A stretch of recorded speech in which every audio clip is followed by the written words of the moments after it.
శిశు విక్రయాలకు సంబంధించి కొంతమంది ముఠాలను అరెస్టు చేశాము అని విశాఖ సిపి శంఖబ్రత బాగ్చి తెలిపారు. అంతర్రాష్ట్ర ముఠాగా గుర్తించాము అని ఏపీ, తెలంగాణ, ఒరిస్సా, ఢిల్లీ తదితర ప్రాంతాలలో ఈ ముఠా విక్రయించడం జరుగుతుందని చెప్పారు. ఈ ముఠా నుంచి చిన్న పిల్లలను రెస్క్యూ చేయడం జరిగిందని, 17 మంది నిందితుల్ని అరెస్టు చేశామని వివరించారు. దేశంలో చాలా రాష్ట్రాలలో ఇలాంటి ముఠాలు ఉన్నాయని, ప్రభుత్వ ఆసుపత్రిలో సరైన సెక్యూరిటీ, సీసీటీవీ ఫుటేజ్, భద్రతా చర్యలు కల్పించాలి అని కలెక్టర్ కి నివేదిక ఇచ్చాము అని, హాస్పిటల్స్, హెల్త్ సెంటర్ తదితర ప్రాంతాలలో ముఠాలు పిల్లలను కిడ్నాప్ చేయడం జరుగుతుందని వివరించారు. 5 లక్షల నుండి 7 లక్షల వరకు విక్రయించడం జరుగుతుందని, ఈ ముఠా ఇప్పటికే 15 మంది పిల్లలను విక్రయించడం జరిగిందని వివరించారు. జరుగుతాయి అటువంటి ప్రొసీడ్యూర్స్. పిల్లలు పుట్టరు. కొన్ని కేసెస్లో ఎంత ప్రయత్నం చేసినా పిల్లలు ఉండరు, పుట్టరు. అప్పుడు ఒకటి అడాప్షన్కి ట్రై చేస్తారు, ఇంకొకటి మార్గం వచ్చేసి ఇలా మాకు ఒక చిన్న పసిపాప కానీ చిన్న బాబు, చిన్న వయసు బాబు కావాలి అని వాళ్ళు వెతకడం మొదలు పెడతారు.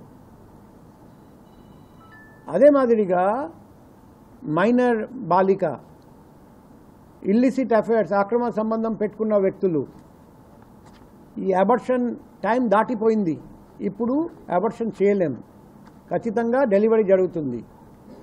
వాళ్ళు కూడా సరే మాకు మూడే మార్గాలు, ఒకటి అనాథాశ్రమంలో పెట్టడం, రెండోది ఏదో ఒక చోట పాడేయడం, మూడోది అమ్మడం. అమ్మితే మాకు డబ్బు కూడా వస్తుంది కదా అని వాళ్ళు కూడా సప్లై సైడ్ నుండి సుముఖంగా ఉంటారు.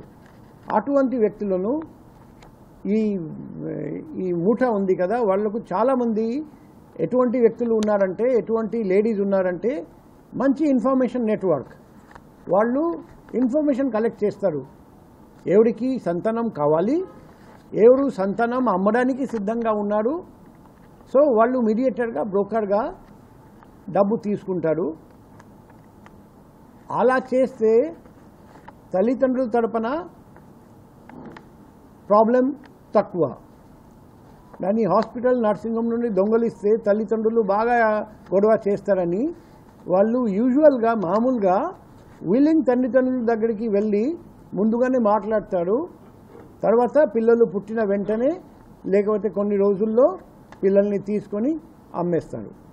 సో రకరకాల మోడస్ ఆపరండి ఉన్నాయి.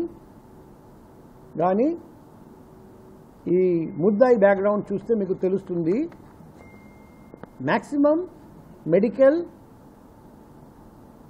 ఫీల్డ్తో కనెక్షన్స్ ఉన్నాయి. ఇంతవరకు డాక్టర్ ఇన్వాల్వ్మెంట్ మనకు ఇంతవరకు రాలేదు.